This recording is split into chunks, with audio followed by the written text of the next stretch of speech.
ഗസ്രയിൽ Israel നടത്തിവരുന്ന അധിനിവേശത്തിൽ പ്രതിഷേധിച്ചാണ് യമനിലെ വിമതസംഘമായ ഹൂതികൾ ചെങ്കടലിലൂടെ സഞ്ചരിക്കുന്ന അന്താരാഷ്ട്ര വാണിജ്യ കപ്പലുകൾക്ക് നേരെ ആക്രമണങ്ങൾ അഴിച്ചുവിടുന്നത്.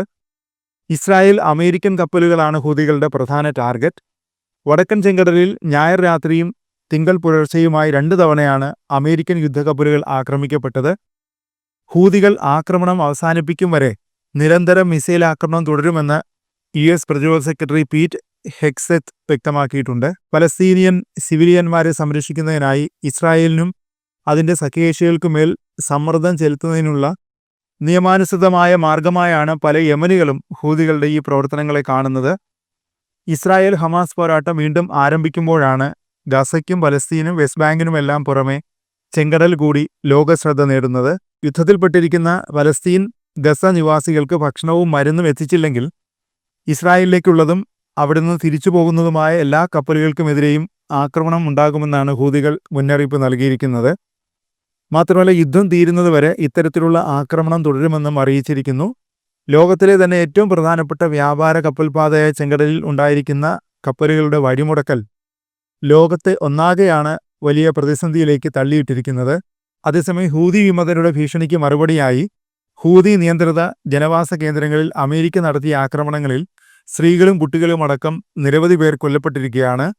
യമന് നേരെ നടക്കാനിരിക്കുന്ന വൻ വ്യോമാക്രമണങ്ങളുടെ തുടക്കമാണിതെന്ന US സെൻട്രൽ കമാൻഡിന്റെ മുന്നറിയിപ്പ് പശ്ചിമേഷ്യയിൽ പുതിയ യുദ്ധമുഖം തുറക്കുകയാണോ എന്ന ഭീതി പടർത്തിയിരിക്കുകയാണ്. ഇനി US ഹൂതി ചരിത്രത്തിലേക്ക് വന്നാൽ തന്റെ ആദ്യ ഊഴത്തിൽ തന്നെ യമനെ ആക്രമിച്ച് കീഴ്പ്പെടുത്താൻ ട്രംപ് തുനിഞ്ഞിറങ്ങിയതാണ്. ഗൾഫ് രാജ്യങ്ങളുമായി ചേർന്ന് അമേരിക്ക നടത്തിവന്ന ആക്രമണത്തിൽ നിന്ന് പിന്തിരിയാൻ ആവശ്യപ്പെട്ടുള്ള US കോൺഗ്രസ് പ്രമേയം അന്ന് ട്രംപ് വീറ്റോ ചെയ്തിരുന്നു.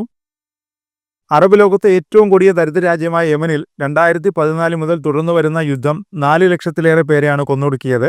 അതിൽ 1.5 ലക്ഷത്തിലേറെ സൈനിക ആക്രമണങ്ങളാണെങ്കിൽ അവശേഷിച്ചത് അത്രയും യുദ്ധവും ഉപരോധവും തീർത്ത പട്ടിണി രോഗവും മൂലമായിരുന്നു.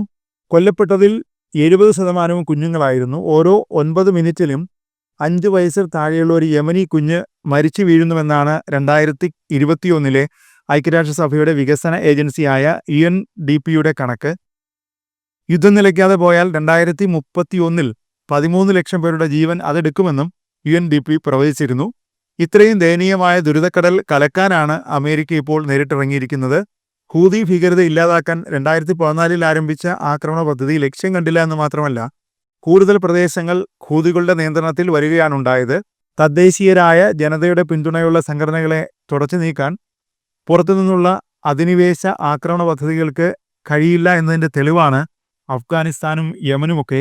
കൂടുതൽ സാധാരണക്കാരെ കൊന്നുമുടിക്കാനും നഗരങ്ങൾ നാമാവശേഷമാക്കാനും കഴിയുമെന്നതല്ലാതെ ദൗത്യ പൂർത്തീകരണത്തിൽ അധിനിവേശ ശക്തികൾ എല്ലായ്പ്പോഴും പരാജയപ്പെട്ടതാണ് അനുഭവം. ട്രംപിന്റെ പുതിയ യുദ്ധാവേശവും സ്വതവേ ദുർബലമായ യമനെ കൂടുതൽ ദുരിതത്തിലേക്ക് തള്ളിവിടുമെന്നല്ലാതെ അമേരിക്കയോ ഇതര സഖ്യകക്ഷികളോ മറ്റൊന്നും നേടാൻ പോകുന്നുമില്ല.